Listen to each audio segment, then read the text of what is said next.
2011లో ఇంతియాజ్ అలీ తీసిన 'rock star' మూవీలో మధ్య కౌల్ అన్న చైల్డ్హుడ్ క్యారెక్టర్లో శరణ్య యాక్ట్ చేశారు.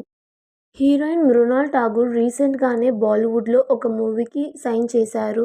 'హే జవానీ తో ఇష్క్ హోనా హే' అన్న మూవీకి సైన్ చేశారు. అండ్ సంజనా సంఘీ 2016లో 'బార్ బార్ దేఖో' మూవీలో ఒక ఇంపార్టెంట్ స్టూడెంట్ క్యారెక్టర్లో యాక్ట్ చేశారు. అండ్ దాని తర్వాత 'పూజా మేరీ జాన్' అన్న మూవీ మృణాల్ ఠాగూర్ సైన్ చేశారు. ఈ మూవీ అన్నది పోస్ట్ ప్రొడక్షన్ వర్క్లో ఉంది.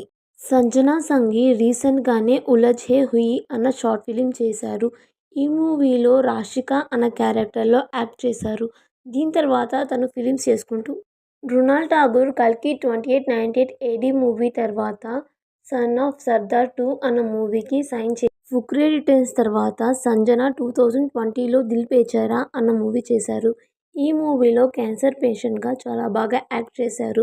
దీంతో సంజనా సంఘీకి తమన్నా గారు తెలుగులో 'ఓదెల 2' మూవీ ప్రమోషన్లో ఫుల్ బిజీగా ఉన్నారు. అదే టైంలో 'రేంజర్' అన్న మూవీకి సైన్ చేశారు. ఈ బాలీవుడ్ మూవీలో తమన్నా, సంజనా సంఘీ 'ఫుక్రే రిటర్న్స్' అన్న మూవీలో కిట్టి అనే క్యారెక్టర్లో యాక్ట్ చేసింది. తిను ఈ మూవీలో హీరోయిన్గా డెబ్యూ చేశారు. తమన్నా భాటియా రీసెంట్గా 'ఓదెల' మూవీకి సైన్ చేశారు. ఈ మూవీ షూట్ కూడా కంప్లీట్ అయింది. ఈ మూవీ ప్రమోషన్స్ అప్పుడు తమన్నా భాటియాని మీరు గ్లామరస్ హీరోయిన్గా ఉన్న మీరు ఈ మూవీలో డెవోషనల్ క్యారెక్టర్లో కనిపిస్తున్నారు అని ఒక ఇంటర్వ్యూయర్ సంజన 2017లో వచ్చిన హిందీ మీడియం మూవీలో యంగ్ మెహతా క్యారెక్టర్లో యాక్ట్ చేశారు. అయితే తను చేసింది ఈ మూవీలో కెమెరా అపీరియన్స్ మాత్రమే. జాన్వీ కపూర్ తెలుగులో 'దేవరా' అన్న మూవీతో డెబ్యూ ఇచ్చారు. ఇప్పుడు రీసెంట్గా రామ్ చరణ్తో 'పెద్ది' అన్న మూవీ చేస్తున్నారు. ఈ మూవీ డైరెక్టర్ అయిన బుచ్చిబాబు 'ఉప్పెన' మూవీతో ఫుల్ క్రేజ్లో ఉన్నారు. ఇప్పుడు రీసెంట్గా 'పెద్ది' అన్న మూవీని అనౌన్స్ చేశారు. ఈ మూవీ షూట్ షెడ్యూల్ కూడా కంప్లీట్ అయింది. ఇంకా న్యూ షెడ్యూల్ రాబోతోంది.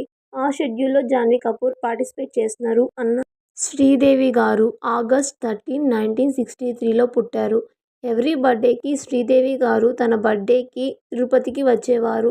అయితే ఆవిడ చనిపోయిన తర్వాత జాన్వీ కపూర్ ఆమె బర్త్డేకి ప్రతిసారి తిరుమలకి వస్తానని మొక్కుకున్నారు. ఈ మాట జాన్వీ కపూర్ ఒక ఇంటర్వ్యూలో చెప్పారు.